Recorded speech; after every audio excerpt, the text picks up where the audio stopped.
وعن أبي هريرة رضي الله تعالى عنه قال হযরত আবু হুরায়রা রাদিয়াল্লাহু তাআলা আলাইহি ওয়াসাল্লাম নবীজি বলেন ইয়াকুলুর রাব্বু আযজা ওয়া জাল্লা, নবীজি বলেন আল্লাহ তাআলা বলে, সুন্দর একটা হাদিস খেয়াল করে শুনেন।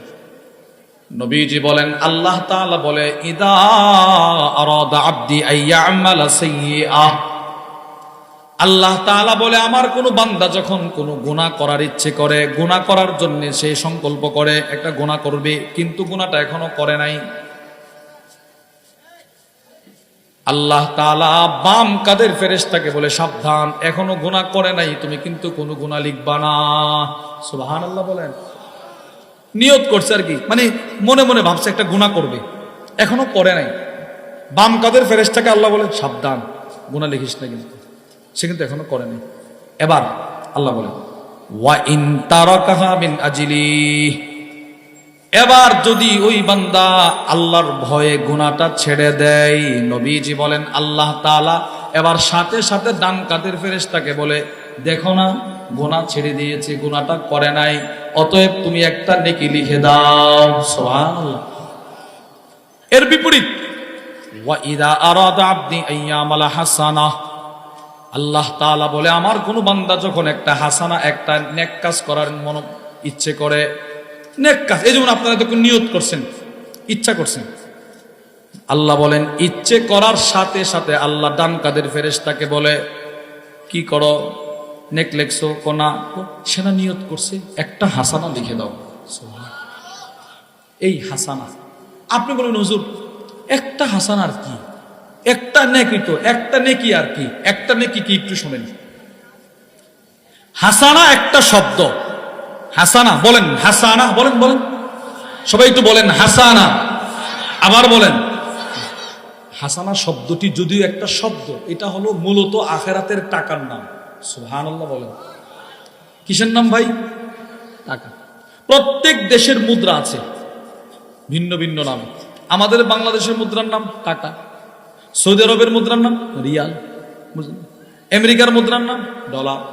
ঠিক ওই রকম আপনার মৃত্যুর পরে যেই জগৎ শুরু হবে ওই জগতেও টাকা ছাড়া চলবে না, ওখানে যে মুদ্রা ওই মুদ্রার নাম হলো হাসানা। সুবহানাল্লাহ। এবার হুজুর সৌদি আরবের 1 টাকা 1 রিয়াল বাংলাদেশের বরাবর কত? আপনি বলেন 33 টাকা, কথার কথা। এবার প্রশ্ন, হুজুর আখিরাতের 1 হাসানা 1 টাকা বাংলাদেশের বা পৃথিবীর সমান সমান কত? রব বলেন তুমি যদি দুনিয়া থেকে একটা হাসানা নিয়ে আসতে পারো তো 1 হাসানা সমান সমান 10 দুনিয়া বরাবর জান্নাত। একটা হাসানা। আর একটা মজার কথা শুনেন, আল্লামা ইমাম ইবনে কাইয়িম আল জাওজিয়্যা রাহিমাহুল্লাহ তিনি বলেন ইন্নালিল হাসানা, একটা হাসানা কেউ যদি অর্জন করতে পারে এর অনেকগুলো পুরস্কার, এর ভিতরে 1 নম্বর পুরস্কার নূরান ফিল ওয়াজহ। একবার সুবহানাল্লাহ বলছেন একটা হাসানা, এর বিনিময়ে আল্লাহ আপনার চেহারার মধ্যে একটা জান্নাতি নূর দান করবে। এজন্য দেখবেন নামাজির চেহারার মধ্যে একটা নূর আছে, নূর। আর যে বেনামাজি নামাজ পড়ে না তার চেহারায় কোনো নূর নাই। 2 কুওয়াতান ফিল বাদান, যে একটা হাসানা অর্জন করতে পারবে, ইমাম ইবনে কাইয়িম বলেন আল্লাহ তার শরীরে একটা ইবাদতের শক্তি দান করবে। যে নামাজ পড়ে না তারে নামাজের দাওয়াত দিলে তার কাছে মনে হইবে আমি একটা পাহাড় নড়াইতে পারবো, হুজুর নামাজের কথাটা বললে আর কেন, সেইটাকে অনেক কঠিন মনে করতেছে, এই শক্তি তার নাই। আর আপনি যে নামাজ পড়তে পারেন, এই বজ্রপাত ঠাড়া পড়তেছে, বৃষ্টি হচ্ছে, এরপরে আপনি মসজিদে কেন, ওই আল্লাহ আপনাকে ইবাদতের একটা শক্তি দান করছে। 3 ওয়াসিআতান ফির রিজক, কেউ যদি একটা হাসানা অর্জন করতে পারে আল্লাহ নিজে তার রিজিকের মধ্যে বরকত দান করবে। এজন্য আল্লাহ বলেন ওয়া ইদা আরাদা আবদি আইয়ামালা হাসানা, আমার কোন বান্দা যখন একটা হাসানা অর্জন করবে, একটা হাসানা বলেন না কয়টা হাসানা? একটা, মানে নিয়ত করছে আর কি, একটা হাসানা একটা নেক কাজ করবে। ফালাম ইয়ামালহা, এখনো পর্যন্ত ইবাদতটা করে নাই, সাথে সাথে আল্লাহ তাআলা ডান কাদের ফেরেশতাকে বলে এই সে তো মাত্র নিয়ত করছে একটা নেক কাজ করবে, একটা নেকি লিখে দাও। সুবহানাল্লাহ। তাহলে গুনাহের ক্ষেত্রে গুনাহের নিয়ত করলে গুনাহ লেখা হয় না, নেক কাজের ক্ষেত্রে নেক কাজের নিয়ত করলেই নেক লেখা হয়। সুবহানাল্লাহ। আপনি নিয়ত করছেন, আল্লাহ তুমি যদি আমাকে তৌফিক দাও আমি হজ করব, এবার হজের একটা হাসানা আল্লাহ লিখে দিয়েছেন। সুবহানাল্লাহ বলেন। এই চারটা দৃষ্টান্ত থেকে আপনি কি বুঝলেন? নিয়ত করার দ্বারা এক হাসানার সওয়াব, নিয়ত করার দ্বারা শহীদের মর্যাদার সওয়াব, নিয়ত করার দ্বারা তাহাজ্জুদের বরকত, নিয়ত করার দ্বারা জিহাদের বরকত। সুবহানাল্লাহ বলেন। তাহলে ইসলামে নিয়তের গুরুত্ব আছে না নাই? তো এবার আপনি যদি এতগুলো ইবাদতের জন্য নিয়ত করে সওয়াব পাইতে পারেন, আব্দুর রহমান ইবনে মাহদি বলেন, আল্লাহর কসম কেউ যদি হজের নিয়ত করে আর হজ নাও করতে পারে, আল্লাহ তাকে তৌফিক দেয় নাই। একটা হলো তৌফিক দিছে করে নাই, এটা ভিন্ন কথা। আর একটা হলো তৌফিক দেয় নাই, দরিদ্র গরিব মানুষ। তাহলে ওই ব্যক্তি নিয়তের বরকত হাসরের ময়দানে যখন দাঁড়াবে, সে দেখবে হজের কিছু বরকত আল্লাহ তাকেও দান করেছেন। সুবহানাল্লাহ। তাহলে হজের সওয়াব পাওয়ার এক নাম্বার আমল হলো বিশুদ্ধ নিয়ত। বলেন এক নাম্বার কি? 2, এটা আমার সাথে সকলে খেয়াল করে শোনেন। 2 নাম্বার, এতদিন আইসা মসজিদের টেপ ছেড়ে উজু করছেন। আবু দাউদ শরীফের হাদিস, রাসূল বলেন আমার কোন উম্মত বাড়ি থেকে উজু করছে। কোথায় উজু করছে ভাই? বাড়িতে উজু করে মসজিদে আসছে। নবীজি বলেন মান খারাজা মিন বাইতিহি মুতাতাহহিরান ইলা সালাতিন মাকতুবাহ।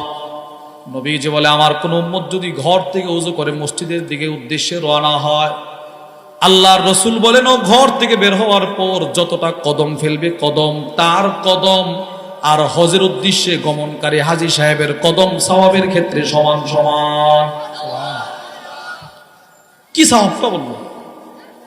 যদিও বাস্তবে হাজী সাহেবের সওয়াব তো বেশি, কিন্তু আল্লাহ কিছুটা বরকত আল্লাহ আপনাকে দান করবে।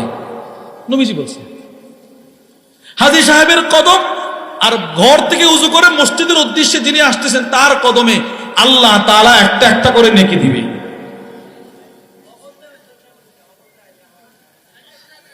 ভাই মাইকদা বললে বেত নিয়ে গেল কাজ হবে না। যারা ভলান্টিয়ার তারা স্ট্রং হতে হবে।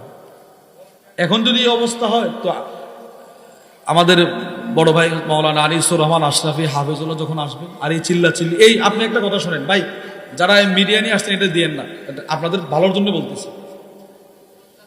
মনে করেন আপনার খুব পছন্দের একজন বক্তা, আপনি ওনারে চান, উনি আসছে বয়ান করছে, এরকম কষ্ট পাইলে উনি আর জীবনে আসবে না, এটা আপনি মনে রেখেন।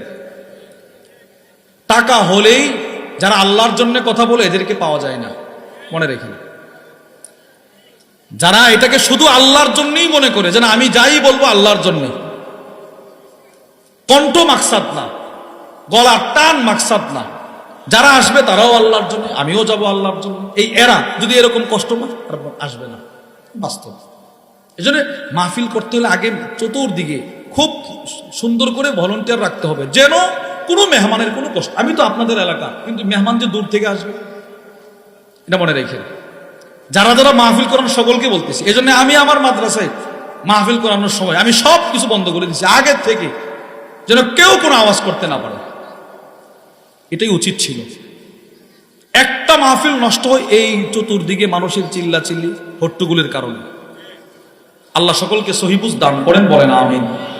থেকে উজু, আরে ঘর থেকে উজু করে কোথায় আসা, এতেও হজরে কিছুটা বরকত পাবেন। 3, আপনি ফজরের নামাজ পড়তে আসছেন, কোরআন শরীফটা খোলেন, একটা আয়াত পড়েন, একটা আয়াত শিখার নিয়তে পড়েন, ইন্না আ'তাইনাকাল কাউসার। এটা আপনি শিখলেন আর কি পারেন, এরপরও শিখার নিয়তে পড়ছেন। রাসূল বলেন কেউ যদি ফজরের সময় মসজিদে এসে একটা আয়াত শিক্ষা করে, একটা হজের সওয়াব। 4, ফজরের নামাজ জামাতের সাথে পড়ছেন, নামাজ পড়ার পরে মসজিদে একটু বসে আছেন, সূর্য ওঠার পরে আপনি 2 রাকাত নামাজ পড়লেন। রাসূল বলেন যেই ব্যক্তি ফজর জামাতের সাথে পড়বে, সূর্য ওঠার আগ পর্যন্ত জিকির করলো, এরপরে আবার 2 রাকাত নামাজ পড়লো, নবীজি বলেন তার আমল নামায় একটা হজ, একটা উমরার পরিপূর্ণ পরিপূর্ণ পরিপূর্ণ সওয়াব। এই পরিপূর্ণ 3 বার আমি বলি নাই, নবীজি বলছে, শুধু আপনাকে বিশ্বাস করানোর জন্য। قال رسول الله صلى الله عليه وسلم من صلى الفجر في جماعة। নবীজি বলেন যে ব্যক্তি ফজরের নামাজ জামাতের সাথে আদায় করলো, সুম্মা কাআদা, অতঃপর ওই মসজিদে বসে রইল, ইয়াজকুরুল্লাহ, জিকির করলো, জিকির করতেছি, জিকির হাত্তা তাতলু আশ-শাম, সূর্য ওঠার আগ পর্যন্ত ওই বান্দা জিকির করলো, জিকির সূর্য ওঠার আগ পর্যন্ত ওই বান্দা জিকির করলো। সুম্মা সাল্লা রাকাতাইন, সূর্য ওঠার পর মাকরুহ ওয়াক্ত চলে যাওয়ার পর, নিষিদ্ধ সময় চলে যাওয়ার পর সে 2 রাকাত নামাজ পড়লো। সূর্য ওঠার 15-20 মিনিট পরে সে আবার 2 রাকাত নামাজ পড়লো। নবীজি বলেন আল্লাহ তাআলা ওই বান্দার জন্য একটা হজ, একটা উমরার পরিপূর্ণ সওয়াব দান করবে। সুবহানাল্লাহ। আচ্ছা, আমলগুলো করবো তো ইনশাআল্লাহ? জোরে বলেন ইনশাআল্লাহ। আচ্ছা, আমলগুলো কি কঠিন না সহজ? এটাও আমরা করব না। আচ্ছা, আর কেমনে বললে আপনি করতেন? আপনি আমাকে বলেন। নবী তো এর চাইতে আর সহজ ভাষা আর নাই।